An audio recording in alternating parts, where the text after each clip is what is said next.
Hey everyone, welcome back to No Money Let's Talk podcast, episode 5.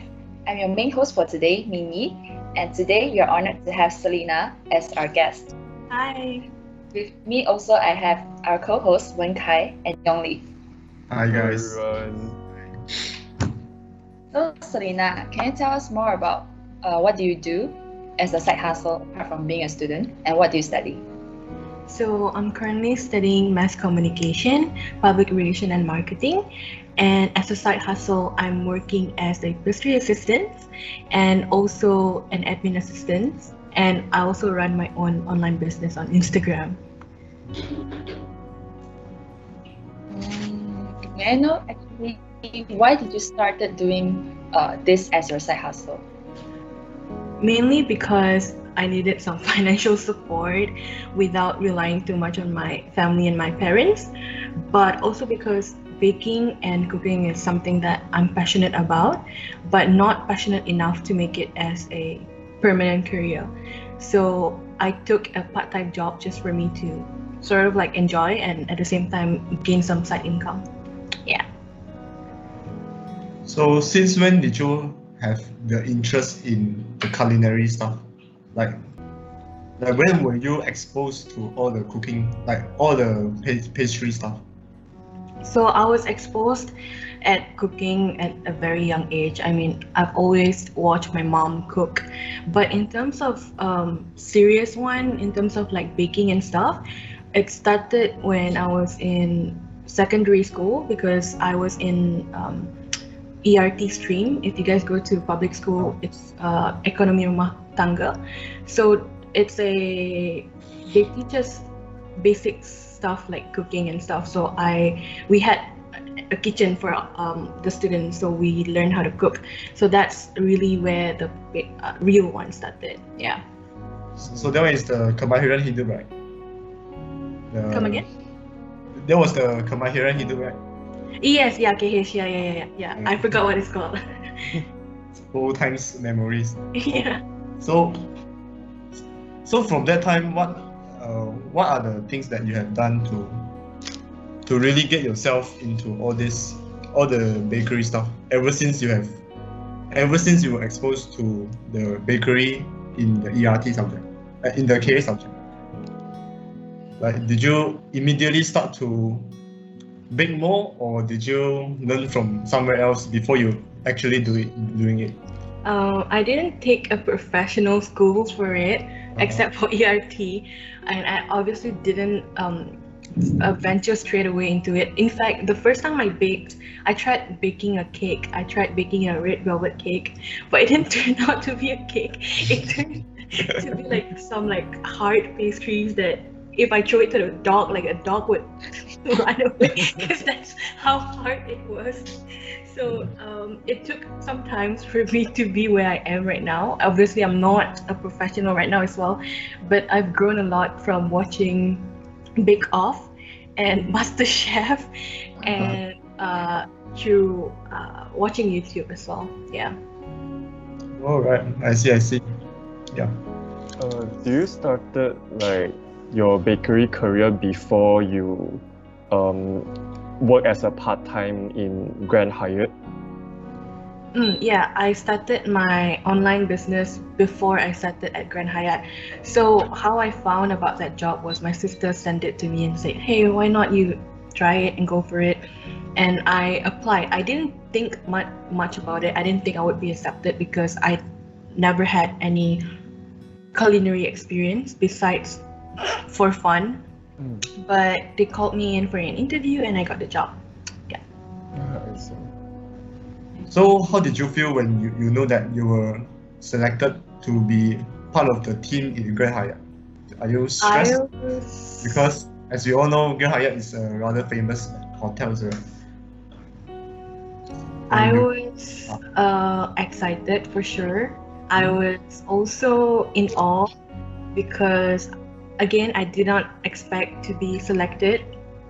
Also thankful, but mostly excited. Yeah. mostly excited. When I first went for the job, it was a bit hectic because I had to like obviously get used to it because I've never had prior experience. But once I got a hang of it, it was fine. It was manageable. Yeah. So how did you find the workflow there when you start working as what was the position again? Like when you were selected into Grand Hyatt? I am a pastry assistant. So how did you find the workflow? Was it too abundant or was it just alright for you? Find the what workflow? The workflow, like, how did you find yourself coping with all the workflow when you got into the Grand Hyatt big hotels?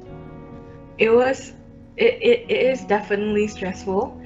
There's a lot of pressure from the higher ups, especially if we do have events. And our most recent events that I was involved in was actually our Agong's niece wedding.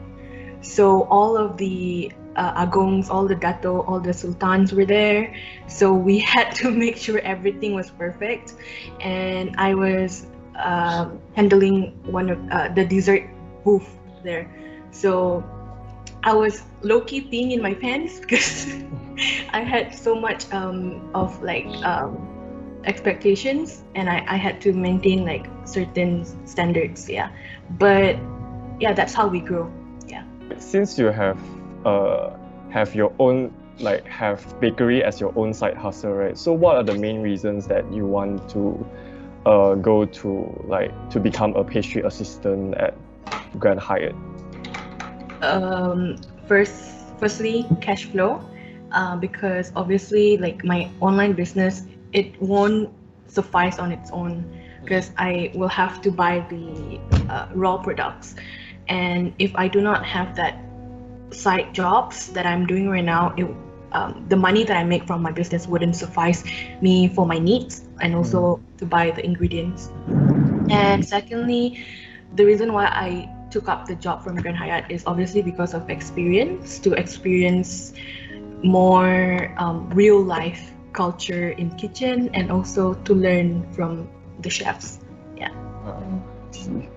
So can you tell us more about how's your working experience in Grand Hyatt? Like some stories or lessons you've learned about the hotel management or being treated as a pastry assistant there? Yeah. Okay.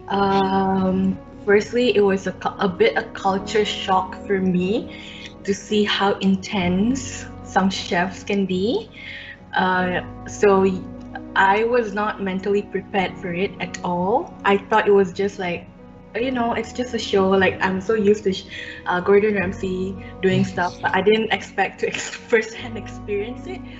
But yeah, I did. But it was like a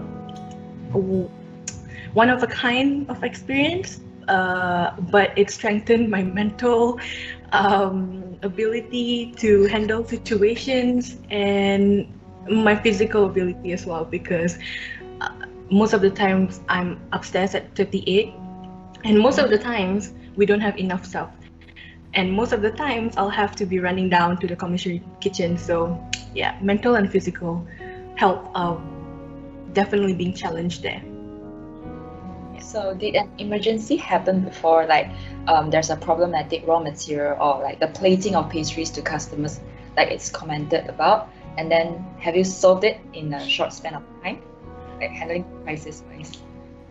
Definitely. So a few weeks ago, we had a very busy evening at 38, one of the restaurants at Grand Hyatt. And I was being clumsy because we had 158 packs and it was only 2 chefs, myself and another chef, handling everything. So you can imagine how hectic it was. And we had a lot of chocolate lava cake orders. So I had to make the chocolate lava cake, and I wanted to take the chocolate lava cake out. But because I was clumsy, I forgot to use tongs, like the tongs. So I used my hands, and I'm like, it'll be fine. I'm wearing glove, but those the latex glove. It's not the, I was wearing latex glove. I put my hand inside the oven and I burned 3 of my fingers. And it was, I was suffering, and I got blisters, like huge blisters on 3 of my fingers. But I can't quit. I can't give up, because if I did, I would leave the chef alone. So I had to continue working until everything calmed down. And after it calmed down, I went down to the security for some band-aids and for some butter, and just like chill for a bit. But yeah, that was, yeah. I can't imagine the pain that you were enduring just to carry out the responsibility as a pastry assistant. Salute. Yeah. So speaking of like mental and physical challenges just now, right? How do you cope with your like so many part-time jobs and also your academic studies at the same time? Yeah. Time management, definitely. Right now, I'm not taking much orders from my online business because of time, and also for my online business, I'm delivering it on my own. So if I do take up as much orders as I used to, I would be drained. And I would not have enough time. So I'm limiting my orders, and I'm also limiting my schedules at Grand Hyatt. So I'm not working as much anymore at Grand Hyatt.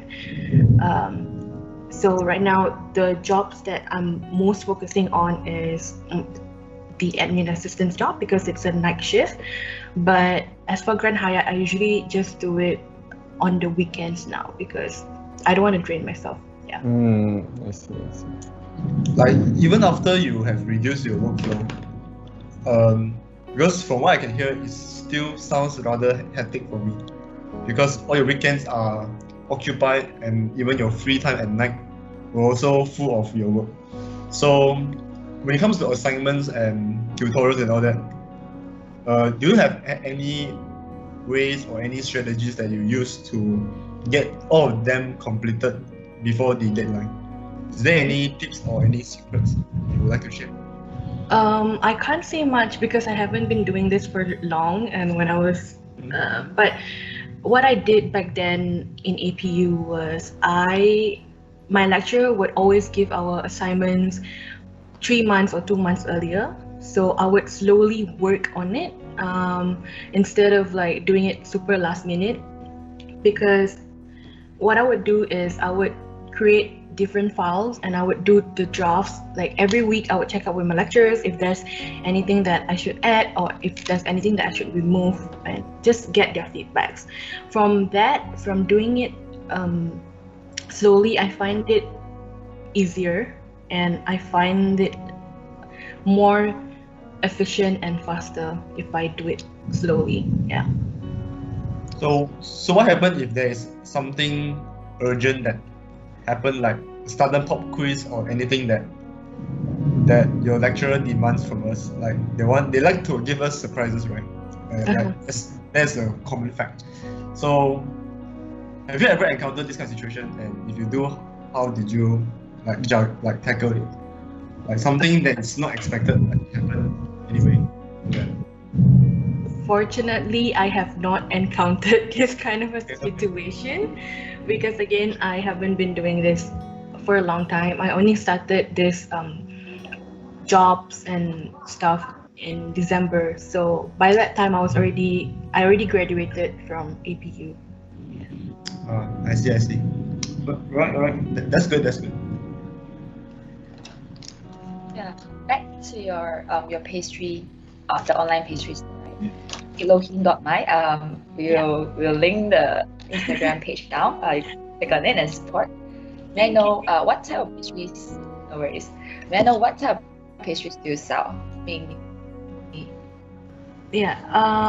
I don't really sell pastries per se, but I do sell shepherd's pie, and I sell cinnamon rolls. I also accept custom orders. For example, last Christmas, I was requested to do black pepper lamb, grilled chicken, potato salads, basically anything that you can think of. But as for pastries, I don't really do pastries. Yeah, pastry is only like my Grand Hyatt job. Yeah. So your main passion in culinary is still more biased towards, it's still more skewed towards the cooking side of things, right? Yes. Other than pastry. Yeah. Wow. Because as for cooking, you're more free to experience. I mean, like experiment with flavors, ingredients. But as for pastry, you have to be exact. You have to. Yeah. Like especially for Asian cuisines, right? Like there are so many different kind of spice that we can use. There's just endless possibilities with it. Yeah. Like what are some of the main dishes that you are proud of, that you have received many compliments at, the food that you are most confident with? The food that I'm most confident with will be, if you ask my friends, they would say shepherd's pie, but I would say any kind of Malay food. Oh, Yeah. okay. Yeah. What kind of Malay food to be specific? Ayam masak lemak, cili api. Yeah. Okay. Ayam goreng berempah and stuff like that. I really love Asian cuisines. Oh my god. You're making me hungry now, man. Raya is coming up, right? It's just around the corner. Will you start to accept any customized orders on Malay food? Yeah, definitely. I will. Yeah. But as for now, not in a big batch. The biggest I would do is maybe 35, because I did 150 packs and it was really tiring for me. So just curious, like how do you make your like the food that you cook more stands out compared to the others? Like what are the secret recipe that you use to make your food like look more tasty and then stuff like that? Like do you mind sharing it out? Yeah. Okay, so one of the dish that I sell is shepherd's pie. And if you Google the recipe for shepherd's pie, you would find the common British shepherd's pie with not much of seasonings, not much of spices. But I changed that and incorporated Asian taste buds and added some spices and herbs and aromatics to make it stands out. Yeah. I see. Sounds tempting though. Kinda hungry. Yeah. If you were somewhere and we're going to like catch up or something, maybe we can order from you for our event or just a small meetup. Will you step out of Grand Hyatt and start your own savory shop or maybe a pastry shop, or you just remain as what you're doing right now? There's definitely a dream to have my own business one day. So obviously I don't want to be someone's employee forever. I don't want to be a slave forever. I want to have my own financial freedom. So yes, I do want to have control of my own. It doesn't have to be pastry as well. Like it can be anything. But yeah, the answer is yes. Yeah. Like a physical store or an online one? You want to be an entrepreneur? A physical store, but definitely not now. Like maybe in 20 years, 15 years. Yeah. So in order to achieve the dreams that you said just now, what do you currently have any short-term plans to achieve that, or do you have any long-term one? Currently not really, because it's not my priority right now. But yeah, it's definitely one of my dreams to open up my own shops. But as for planning, not yet, because I have bigger fish to fry. As for right now, it's not my priority. Yeah. So what do you prioritize currently? Like the thing that you really want to achieve in this year for your culinary journey, like a milestone for you. what do you have anything that you prioritize the most currently? So what I really want to achieve this year is definitely get good grades again, and just be more financially stable without relying too much on my parents, because obviously they already have a lot on their plates, and to be more wiser with my spending choice. Um, yeah, but mainly my studies. Yeah. So from what I can tell is that study still kind of outweighs your passion in cooking, is it? For currently. Sorry, Kak. So currently your study still outweighs the importance of your passions in culinary, is it? Yeah, definitely. Yeah. Right. Because what you study right now and like dream is kind of different. So I know but definitely what you study right now can help you to achieve your dream in some other way, right?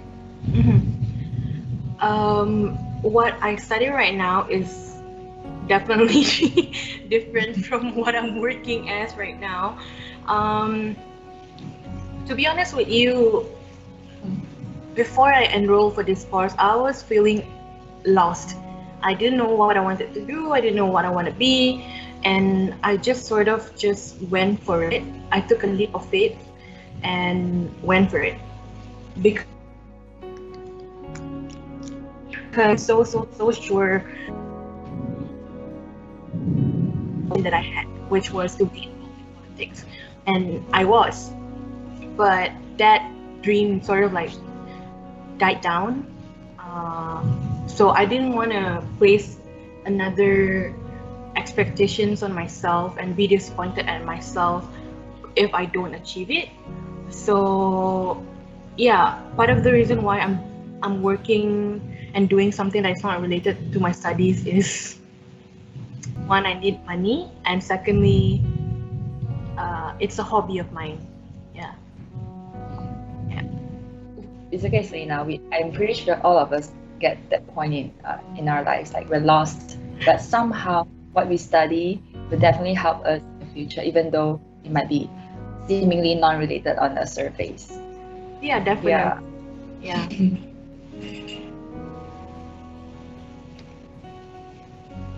Because I remember in APU you studied a different subject, right? It's not com. Nope. In APU, I study international relations. So it was under political science, which is a subject that I am really passionate about. I still do love it right now, and I don't know why I didn't continue doing that. But I guess part of the reason why I didn't continue it was because of the job spectrum. Like, it's not that broad, the demand is not that high, especially in Malaysia. There's no much demand for a job in IR. And as for mass comm in PR, the job demand is quite high, and you can pretty much get a PR job in like most companies. Like, they all need PR. Yeah. True. So, have you ever thought of incorporating the skills and your passions in cooking and culinary with the professions that you are studying? Like, can you find a linkage between these two fields of yours? Yeah, I mean, like I said, everyone, every influential, every companies, they do need PR, because PR is like, it portrays the image of something and someone. So there's definitely a link between my business. If I do wish to, expand it and be as big as Gardenia, let's say, I would definitely need a PR and marketing team for the company. Yeah. I see. Right. That's cool. So as far as what we get from your passion in culinary arts, Do you plan to make any breakthrough in the culinary industry, like fusion, like a mix of cuisines? For example, like the matcha burst, like that kind of thing. Have you ever had any creative ideas to bring your culinary to another level? Mm, not really, but I mean, like, I do have the idea, but I don't know what to do with it. But I do wanna see more mix of East Malaysian and Western cuisines, because obviously I'm East Malaysian. My mom and my parents are Sabah Sarawak. So if you guys know, in East Malaysia, in Sarawak, we have this alcohol called tuak. So it's fermented ragi, but it's our own alcohol. It's like soju in Korea, and it's not receiving a lot of marketing in Malaysia. It's not getting the attention that it needs. So if we were to mix it with Asian cuisines, like for example a pasta sauce with tuak, that would be something. Yeah, Like, the wow. the Yeah, chemistry, chef's mhm. kiss. Because one of the recipe that went viral, the Gigi Hadid pasta, she used wine in her pasta sauce. So I was like, hey, if she can use wine, why can't we Sarawakian use tuak instead, you know? Yeah. They also bring much more like understanding. Like we learn something, the tuak that you mentioned just now. They also bring more acknowledgement to the Sarawakian Yeah. culture. Yeah. Yeah, it's a good idea.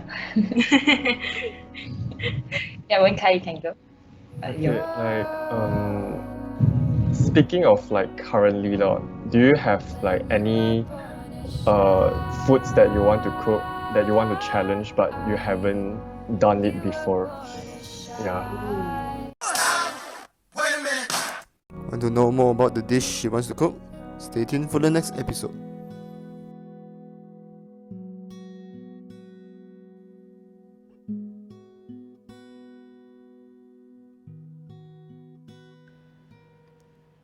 There's been times when I thought about giving up, but I never did.